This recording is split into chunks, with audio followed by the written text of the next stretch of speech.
Atenção, radialistas de todo o Brasil. É hora de noticiar os fatos que ajudam a construir um novo país.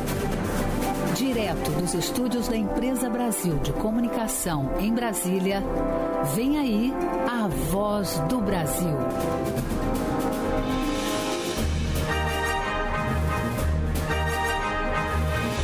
Em Brasília, 19 horas.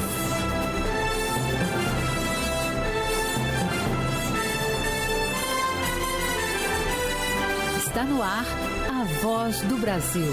As notícias do governo federal que movimentaram o país no dia de hoje. Olá, boa noite. Boa noite para você que nos acompanha em todo o país. Quarta-feira, 19 de fevereiro de 2025. Vamos ao destaque do dia: comércio, agricultura, ciência e defesa. Brasil e Portugal assinam 20 acordos bilaterais em conferência realizada em Brasília. O encontro reuniu líderes dos dois países e marcou os 200 anos de relações luso-brasileiras. O presidente Lula destacou que as trocas entre os dois países têm se tornado mais modernas e equilibradas. O intercâmbio com Portugal está adquirindo um perfil diversificado, com integração de cadeias produtivas relevantes e que favorece a exportação de produtos brasileiros de maior valor agregado.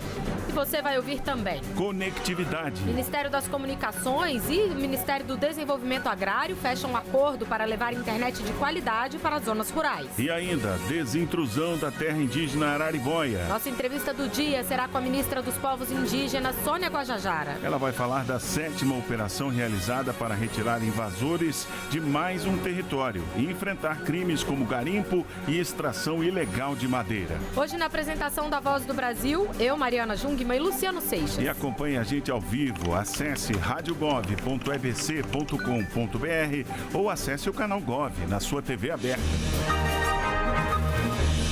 Atualmente, mais de 500 mil brasileiros moram em Portugal e há cerca de 150 mil portugueses morando aqui no Brasil. Além da língua, os países possuem diversos interesses em comum. Comércio, agricultura, ciência, projetos que viraram acordos assinados hoje durante a visita do primeiro-ministro de Portugal, Luís Montenegro, ao Brasil. A cimeira, palavra usada em Portugal para definir conferência, marca os 200 anos de relações diplomáticas entre Brasil e Portugal, celebrados este ano. Em 2024, o fluxo comercial entre os países atingiu a marca de 4 bilhões e 700 milhões de dólares. E nesta quarta-feira, o laço entre os países foi reforçado e ampliado, como ressaltou o presidente Lula. Assinamos hoje cerca de 20 acordos para facilitar nossa cooperação e beneficiar nossas sociedades. Conversamos sobre o comércio bilateral. O intercâmbio com Portugal está adquirindo um perfil diversificado, com integração de cadeias produtivas relevantes e que favorece a exportação de produtos brasileiros de maior valor agregado.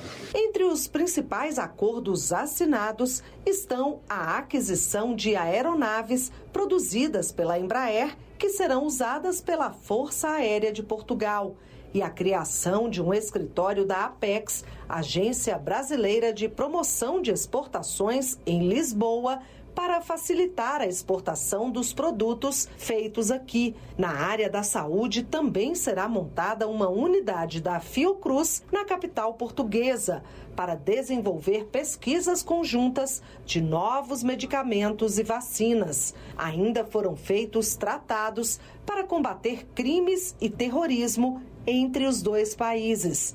Em relação ao meio ambiente, Brasil e Portugal vão desenvolver ações para melhorar a gestão do clima e do ecossistema. O primeiro-ministro de Portugal lembrou que o acordo entre a União Europeia e o Mercosul, fechado no ano passado, com a participação decisiva do Brasil, após 25 anos de negociações, trará ainda mais benefícios. Seremos, como temos sido, defensores intransigentes daquela que reputamos ser a obrigação da União Europeia em implementar o acordo União Europeia-Mercosul. É um acordo que abre as portas à criação de uma relação comercial regulada, reciprocamente justa, entre dois espaços que unem mais de 700 milhões de pessoas, que unem uma fatia muito significativa do PIB mundial e que oferecem fiabilidade, confiança nas trocas comerciais, na capacidade dos nossos agentes económicos poderem fortalecer reciprocamente os dois espaços. Os países acertaram ainda que no turismo será desenvolvido um plano de ação entre a Embratur e Portugal, de 2025 a 2027. E na agricultura, Brasil e Portugal assinaram uma cooperação para simplificar os procedimentos para vinhos e produtos da uva. Reportagem Luciana Colares de Holanda. O governo federal está promovendo a 7ª operação de desintrusão em terras indígenas, desta vez no território Araribóia, no Maranhão. A área contém 150 aldeias, onde vivem mais de 10 mil indígenas. A desintrusão tem o objetivo de retirar invasores e garantir o direito dos povos originários ao território. Hoje nós conversamos com a ministra dos Povos Indígenas, Sônia Guajajara, sobre esse processo de desintrusão. Boa noite, ministra. Boa noite, Mariana. Boa noite, Luciano. Ministra, vamos começar então explicando aqui para o nosso ouvinte por que foi necessário começar uma operação de desintrusão lá na terra indígena Araribóia. Qual é a situação por lá? Então, essa desintrusão faz parte já de uma decisão judicial do Supremo Tribunal Federal, né, que determinou a desintrusão de invasores de 7 territórios indígenas, né?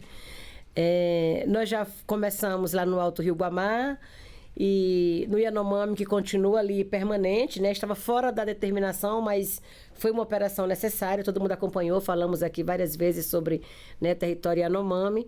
Trancheira, Bacajá e Piteréua no estado do Pará também, Caripuna e Rondônia, e agora estamos em Araribóia. E finalizamos recentemente Munduruku, né? Araribóia tem uma situação hoje ainda de extração ilegal de madeira, né, em menor quantidade do que quando a gente começou ainda a discutir a necessidade da desintrusão. E a realidade maior hoje é a situação do arrendamento para a criação de gado, né? E no território indígena, os territórios indígenas não têm essa permissão para arrendamento. Então, qualquer gado por meio de arrendamento que está lá dentro está ilegal. E a desintrusão visa combater todas as atividades ilícitas, né, e também abordar, né, e retirar de lá pessoas que são foragidas da justiça, que acabam buscando um território para se esconder, né, buscam refúgio dentro do território, e aí o território indígena não pode ser um refúgio de foragido da justiça, né? E também tem hoje já detectado uma alteração dos marcos, né, onde se demarca os limites desse território. Então, houve já uma constatação pelos indígenas de alteração desses marcos, e a operação visa também localizar onde está essa alteração e se já há alguma propriedade, alguma construção, alguma obra que adentrou a terra indígena. Então, a ideia é a gente retirar invasores e, né, combater todas as atividades ilegais ali dentro. E como é que está sendo realizada a operação? Quais são os órgãos envolvidos? Essa operação é liderada pelo Ministério dos Povos Indígenas e a Casa Civil, mas fazem parte mais de 20 órgãos do governo federal, como o Ministério da Justiça, a FUNAI, o IBAMA, a ABIN, o CECIPAM, né? Nesse momento, né? A Polícia Federal e a Força Nacional. E a gente, nesse momento, está ainda no diálogo com as comunidades. Recentemente, tivemos reunião em São Luís com o governador do estado, com o Ministério Público Federal. Tivemos uma reunião agora, no último sábado, na aldeia Jussaral, né, com as organizações indígenas, com as organizações indigenistas parceiras lá no território, com as lideranças indígenas, para a gente poder entender ali também, né, como que as lideranças podem contribuir nesse processo. E dentro do território tem o apoio dos Guardiões da Floresta, que é um grupo, né, de lideranças que atuam ali dentro já de forma permanente, uma vez que moram lá, né, são do território, e eles estão apoiando também ali com as informações para a BIM, para o Sensipan, para que a gente possa fazer as abordagens adequadas, né, e de forma que não haja maiores conflitos ou ameaças, né, perseguição para as pessoas que estão colaborando com essa operação. Ministra, agora a ideia é que ao fim da operação não sobre mais nenhum não indígena nesse território, todos sejam retirados, independente de quanto tempo estejam ali? E qual é o prazo para isso acontecer? Não, ali na Araribóia tem uma situação atípica, né, que são os casamentos, né, entre indígenas e não indígenas. Então, tem muitos indígenas que hoje vivem no território, que já casou, que tem filhos, né, constituiu família ali e vivem de forma tranquila, harmônica com os indígenas, né? Mas tem outras situações também de indígenas que casaram, aliás, de não indígenas que casaram com indígenas e buscando uma forma de se proteger, de se esconder, que tenham cometido algum crime no passado e tentam ali de alguma forma, né, estar escondido.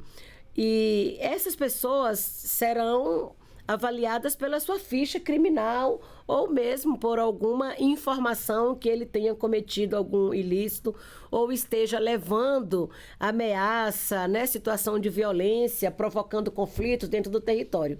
Então, a gente está com muito cuidado, porque a operação não é para desfazer os casamentos que estão dando certo, né? E a gente observar essas pessoas que estão lá, não só com o intuito de ter uma relação ali conjugal, né? Mas apenas como uma desculpa para estar escondido num lugar protegido, né?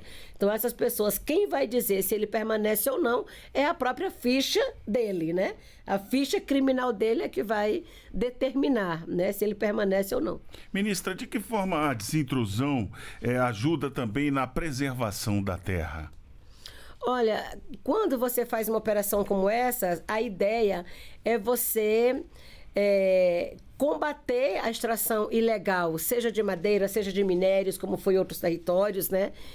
E assim você diminuir o desmatamento, protegendo a mata, né? Protegendo a floresta, protegendo ali o ambiente para os povos indígenas, para o modo de vida e também para a proteção, né, do meio ambiente, considerando toda essa crise climática que nós vivemos, os territórios indígenas contribuem significativamente para reduzir, né, essas emissões.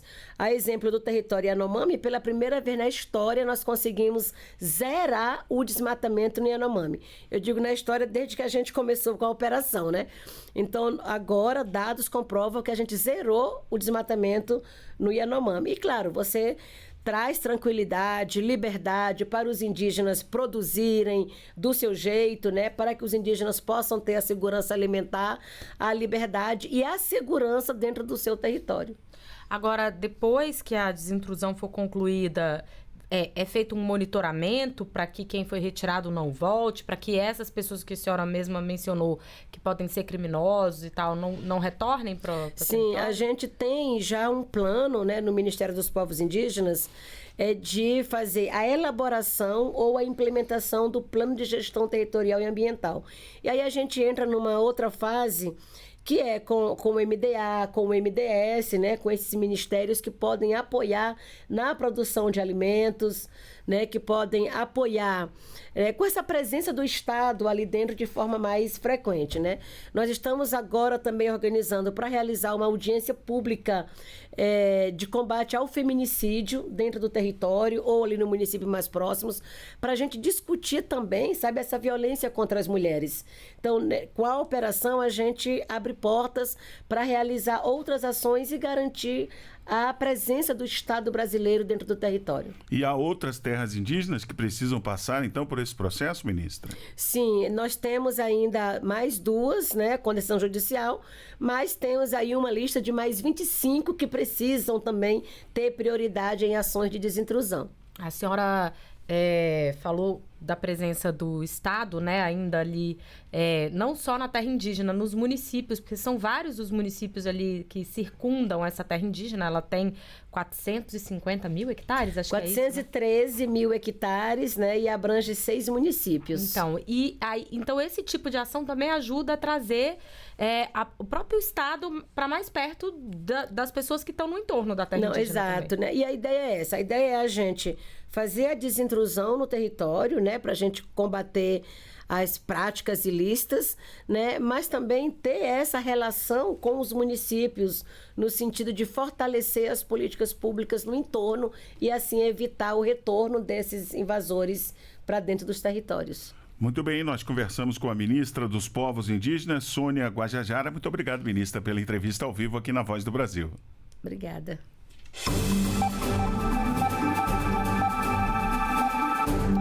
Uma plataforma está disponível para professores do 1º ao 5º ano de todo o Brasil acompanharem e avaliarem a alfabetização dos estudantes. Os resultados contribuem para o aperfeiçoamento do ensino e da aprendizagem em sala de aula. O Compromisso Nacional Criança Alfabetizada, criado em 2023 pelo governo federal, prevê avaliação periódica de leitura, língua portuguesa e matemática, realizada pelas escolas e liderada pelas redes municipais e estaduais de ensino, com o apoio do Ministério da Educação. Nesta quarta-feira, um evento reuniu autoridades da área de educação e professores para mobilizar as redes de ensino sobre uma plataforma de avaliação dos estudantes. A secretária de Educação Básica do MEC, Kátia Schweinkart, afirmou que a ferramenta foi uma demanda de professores após a pandemia e que ajuda no processo contínuo de alfabetização. A alfabetização é um processo, começa na barriga da mãe, acompanha o nosso desenvolvimento ao longo da vida inteira, mas ao final do 2º ano, as nossas crianças têm o direito de terem algumas habilidades pavimentadas. E para isso, os nossos professores precisam conseguir diagnosticar essas crianças rapidamente e diagnosticar suas próprias práticas. Esse é o objetivo da avaliação formativa. O Compromisso Nacional Criança Alfabetizada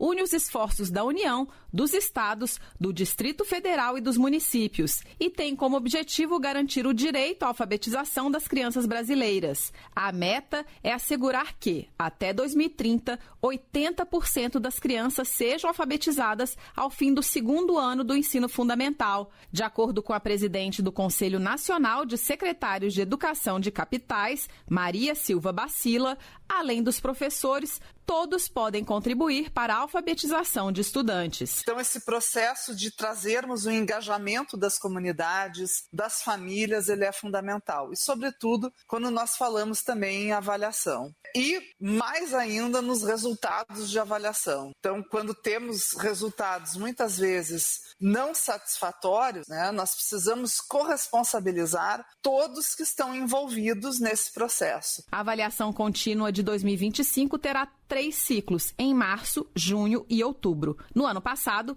mais de 6.500.000 estudantes participaram dos testes em 60 mil escolas de mais de 5 mil municípios. Reportagem Lorena Pacheco. E a regulamentação que trata do uso restrito de celular e aparelhos eletrônicos portáteis por estudantes foi publicada hoje no Diário Oficial. A restrição é aplicada durante a aula, o recreio ou o intervalo para todas as etapas da educação básica. O objetivo é preservar a saúde mental, física e psíquica das crianças e dos adolescentes. Também existe a previsão de que os estabelecimentos de ensino, em seus regimentos internos e propostas pedagógicas, indiquem estratégias de orientação aos estudantes e às famílias. Foi assinado agora há pouco um acordo para ampliar o acesso à internet em áreas rurais. Participam da iniciativa os Ministérios do Desenvolvimento Agrário e Agricultura Familiar e o das Comunicações.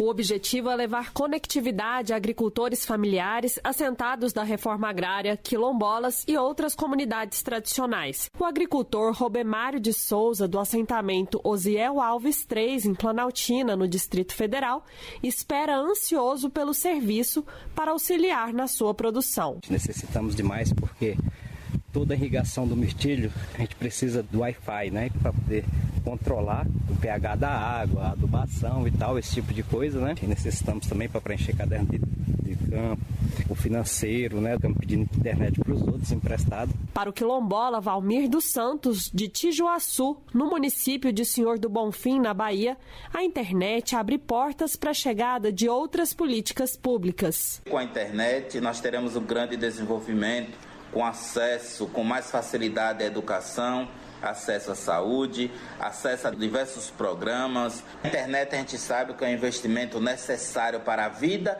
e para a sobrevivência de um povo. Outra frente do governo para ampliar a cobertura de internet móvel em áreas rurais é a realização de leilões voltados a empresas de telefonia para a instalação de antenas em áreas de difícil acesso. No ano passado foi realizado o primeiro leilão, que já está levando conectividade a mais de 50 comunidades rurais. O ministro das Comunicações, Juscelino Filho, ressaltou o papel do governo na promoção da inclusão digital. No programa Bom Dia Ministro, dos estúdios da Empresa Brasil de Comunicação. Pelo tamanho, às vezes, da comunidade, pelo poder aquisitivo, não é economicamente viável para a operadora fazer o investimento ali naquela infraestrutura. Mas quando o governo entra com parte do investimento, ou seja, fomentando a política pública, aí chega aquele acesso à população. E assim a gente construiu isso e deu certo. Em 18 de março será realizado um novo leilão para levar a internet móvel a 70 localidades de difícil acesso em 17 estados do país. Reportagem Natália Kozlik. Um carnaval mais seguro nas estradas brasileiras. A partir do próximo dia 24 até o dia 6 de março, a Polícia Rodoviária Federal realiza a Operação Rodovida 2025. Este ano, os agentes vão focar no combate ao uso de álcool pelos motoristas.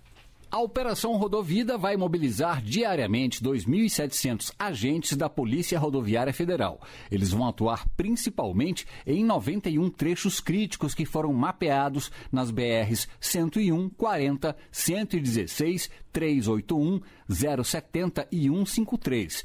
São rodovias que percorrem os estados de Goiás, Santa Catarina, São Paulo, Paraná, Espírito Santo, Pernambuco, Paraíba, Rio Grande do Norte, Minas Gerais e o Distrito Federal.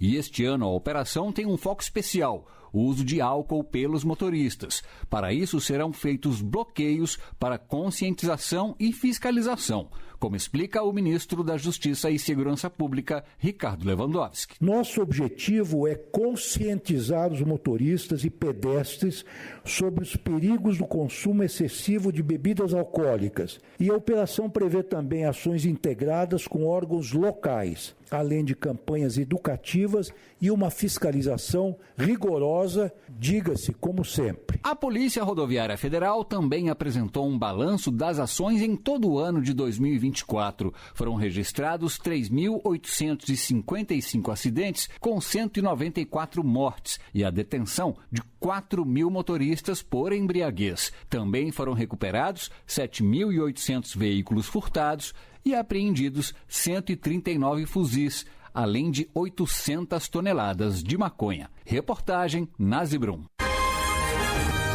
As inscrições para o Bolsa Atleta 2025 estão na reta final. O prazo termina segunda-feira, 24 de fevereiro. A inscrição é feita pela página do Ministério do Esporte no endereço gov.br/esporte. Basta clicar no banner do programa Bolsa Atleta no site. Lá, o candidato a bolsista pode conferir se seu nome está na lista de indicados pelas confederações e concluir a inscrição. Caso o nome não apareça, o atleta deve entrar em contato com a confederação a qual está vinculado para verificar o motivo e corrigir as informações necessárias.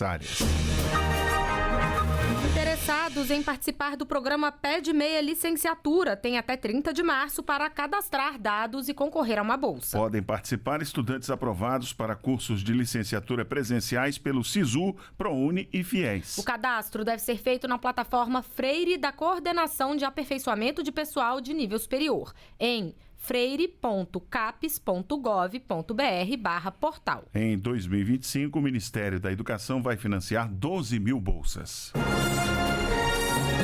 E essas foram as notícias do Governo Federal. Uma realização da Secretaria de Comunicação Social da Presidência da República. Que agora, com o Minuto do TCU e em seguida as notícias do Poder Judiciário e do Congresso Nacional. Boa noite. Boa noite para você e até amanhã. A Voz do Brasil. Governo Federal.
Hoje nós conversamos com a ministra dos Povos Indígenas, Sônia Guajajara, sobre esse processo de desintrusão. Boa noite, ministra. Boa noite, Mariana. Boa noite, Luciano. Ministra, vamos começar então explicando aqui para o nosso ouvinte por que foi necessário começar uma operação de desintrusão lá na terra indígena Araribóia. Qual é a situação por lá? Então, essa desintrusão faz parte já de uma decisão judicial do Supremo Tribunal Federal, né, que determinou a desintrusão de invasores de 7 territórios indígenas, né? Nós já começamos lá no Alto Rio Guamá e no Yanomami, que continua ali permanente, né? Estava fora da determinação, mas foi uma operação necessária, todo mundo acompanhou, falamos aqui várias vezes sobre, né, território Yanomami. Trincheira Bacajá e Piteréua no estado do Pará também. Caripuna e Rondônia, e agora estamos em Araribóia. E finalizamos recentemente Munduruku, né? Araribóia tem uma situação hoje ainda de extração ilegal de madeira, né, em menor quantidade do que quando a gente começou ainda a discutir a necessidade da desintrusão.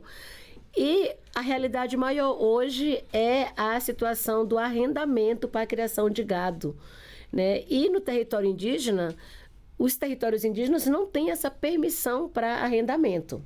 Então, qualquer gado por meio de arrendamento que está lá dentro está ilegal. E a desintrusão visa combater todas as atividades ilícitas, né, e também abordar, né, e retirar de lá pessoas que são foragidas da justiça, que acabam buscando um território para se esconder, né, buscam refúgio dentro do território, e aí o território indígena não pode ser um refúgio de foragido da justiça, né? E também tem hoje já detectado uma alteração dos marcos, né, onde se demarca os limites desse território.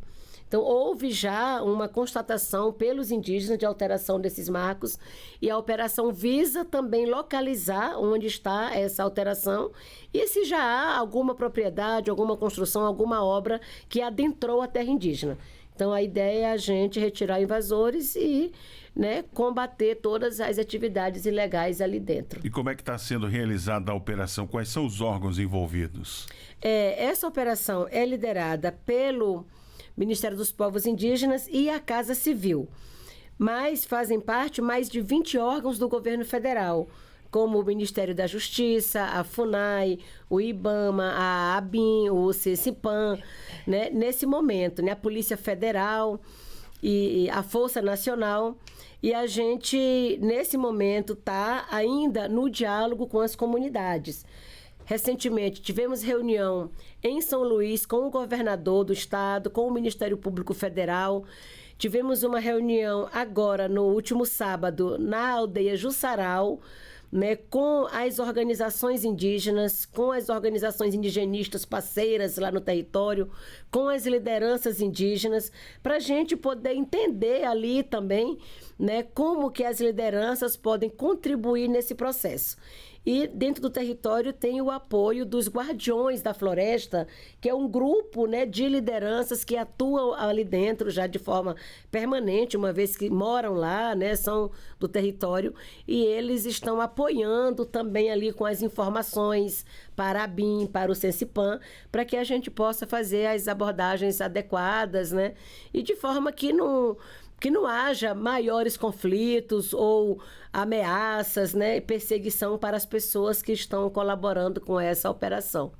Ministra, agora a ideia é que ao fim da operação não sobre mais nenhum não indígena nesse território, todos sejam retirados, independente de quanto tempo estejam ali? E qual é o prazo para isso acontecer? Não, ali na Araribóia tem uma situação atípica, né, que são os casamentos, né, entre indígenas e não indígenas. Então, tem muitos indígenas que hoje vivem no território, que já casou, que tem filhos, né, constituiu família ali e vivem de forma tranquila, harmônica com os indígenas, né?